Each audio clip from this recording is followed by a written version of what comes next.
कि जब भी मेरे पास कोई प्रस्ताव आया, आईआईटी कानपुर के द्वारा, आईआईटी बीएचयू के द्वारा, ट्रिपल आईटी के द्वारा, आईएम के द्वारा, एकेटीयू के द्वारा, मैंने तत्काल अपने यहां के प्रशासन से कहा कि भाई देखो, हमें यहां पे इसको प्रोत्साहित करना चाहिए, इन्हें हमें फंड उपलब्ध करवाना चाहिए, इन्हें हर प्रकार से सहयोग करना चाहिए। हमने 2019 में ही सिडबी के साथ मिलकर के फंड ऑफ फंड की व्यवस्था कर दी थी प्रदेश के अंदर इस स्टार्टअप इकोसिस्टम को प्रोत्साहित करने के लिए। मैंने तब भी कहा था कि नहीं, हमें इसको प्रोत्साहित करने के लिए हर प्रकार का सहयोग करना चाहिए। बीच के कुछ कालखंड में एक गतिरोध सा आया था, लेकिन बाद में हमने कुछ चेंजेज किए, आज उसको और तेजी के साथ आगे बढ़ाने का काम किया। हमें लगा कि नहीं, हमें नए स्टार्टअप के लिए कुछ नए प्रोत्साहन देने चाहिए। हमने हाल ही में अपनी नई पॉलिसी के अंतर्गत उन प्रोत्साहनों को भी और अच्छे ढंग से आगे बढ़ाने का काम किया है। हमने हमेशा अपने उच्च शिक्षण संस्थानों से कहा है कि आप केवल परंपरागत पाठ्यक्रम तक सीमित मत रखिए, आपको अपने विश्वविद्यालयों में, अपने इंस्टीट्यूट में इनोवेशन को, R&D के लिए एक बेहतरीन माहौल आपको देना होगा। और इसके लिए मुझे प्रसन्नता है कि इस बार हमारी सरकार ने सभी विश्वविद्यालयों के लिए एक फंड अलग से उपलब्ध करवाया है, जो रिसर्च की एक्टिविटीज को वहां प्रोत्साहित कर सके, इनोवेशन को आगे बढ़ा सकें।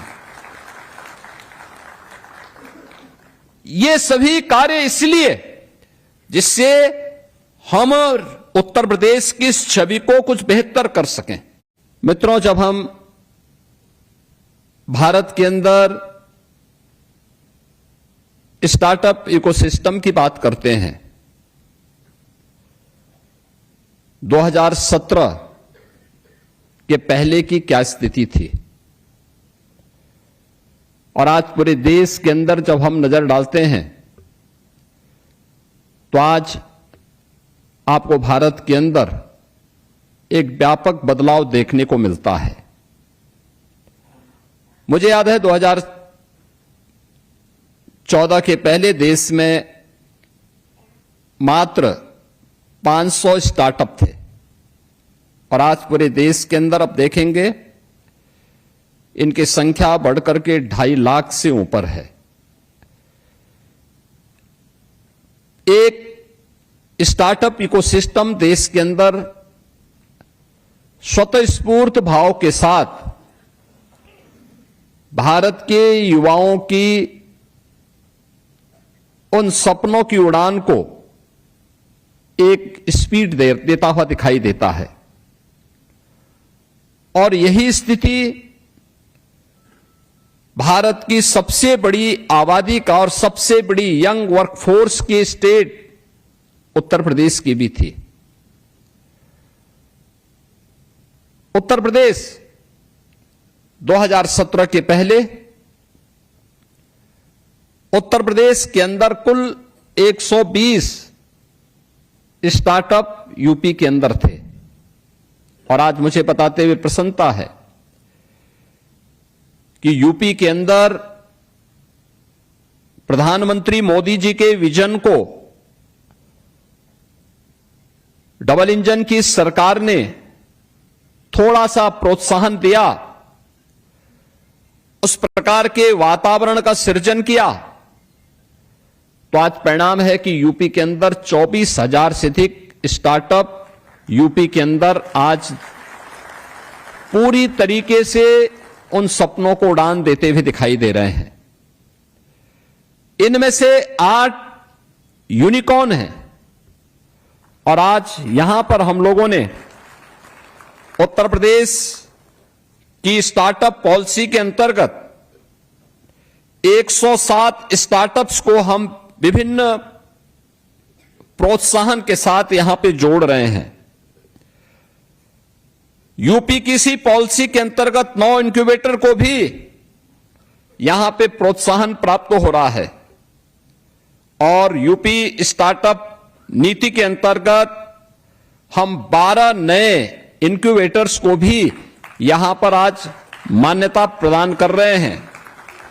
और मुझे प्रसन्नता है कि यूपी स्टार्टअप इकोसिस्टम के जितने भी हमारे अन्य स्टेक होल्डर हैं, उन सबको आज यहां पर हम लोगों के द्वारा विभिन्न प्रकार से गठित जो हमारी यहां पर कमेटियां हैं, उनके सदस्य हैं, उन सब के साथ जोड़ने के साथ ही यहां पे सेंटर ऑफ एक्सीलेंस से जुड़े हुए प्रतिनिधिगण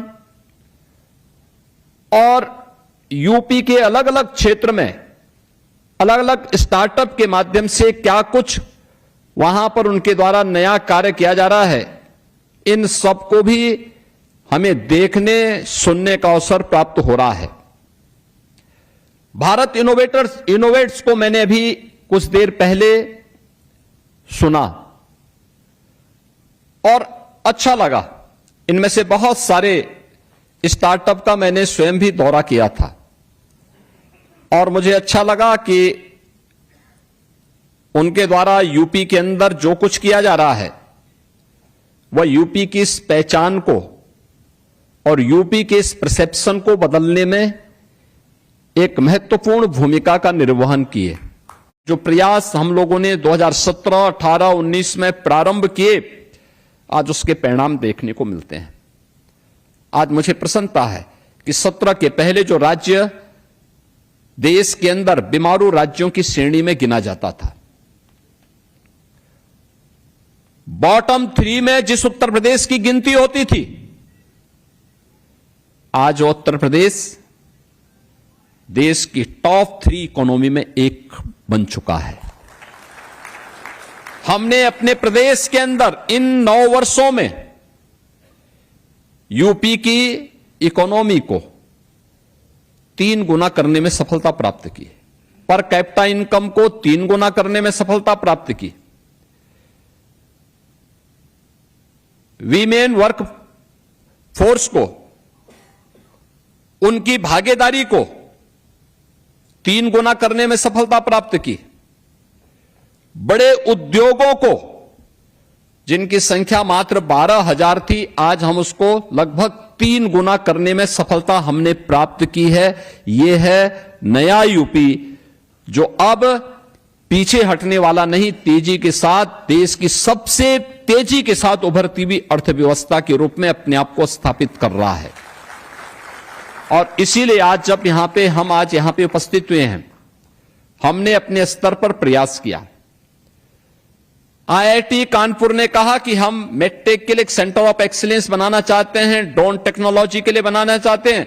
हमने कहा यूपी आपके साथ सहयोगी बनेगा, गवर्नमेंट आपके साथ सहयोगी बनेगी, हम आपको सहयोग करेंगे।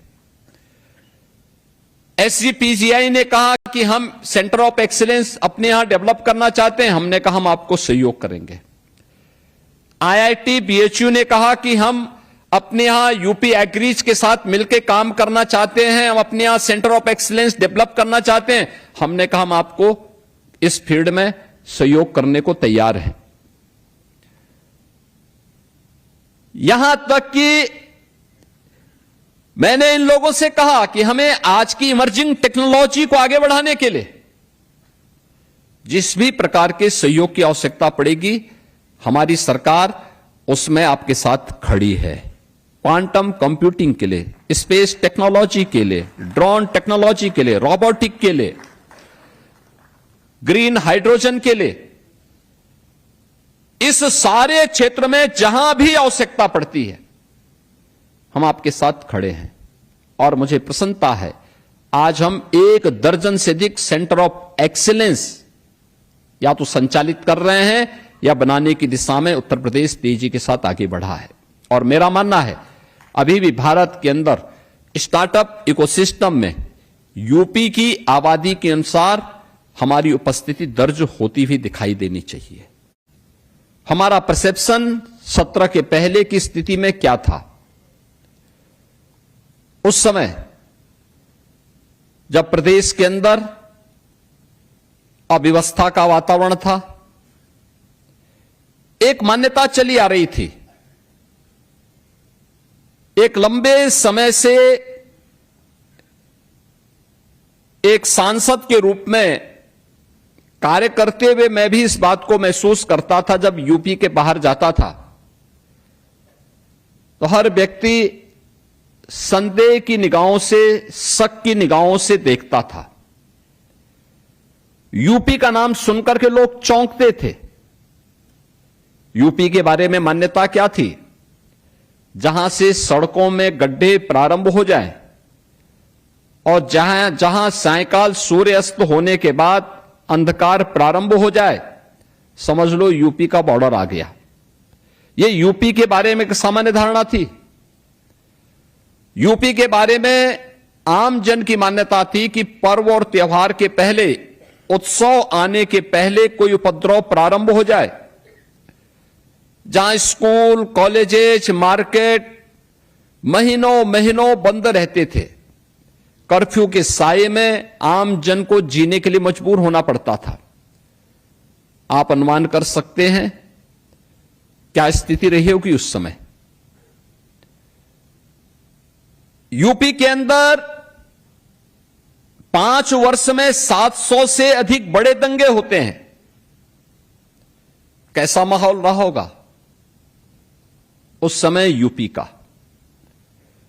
और उन स्थितियों में यूपी के अंदर एम्प्लॉयमेंट की चर्चा करना, इंक्यूबेटर्स की चर्चा करना, एजुकेशन की चर्चा करना, इनोवेशन के बारे में चर्चा करना, यह अपने आप में एक सपना था।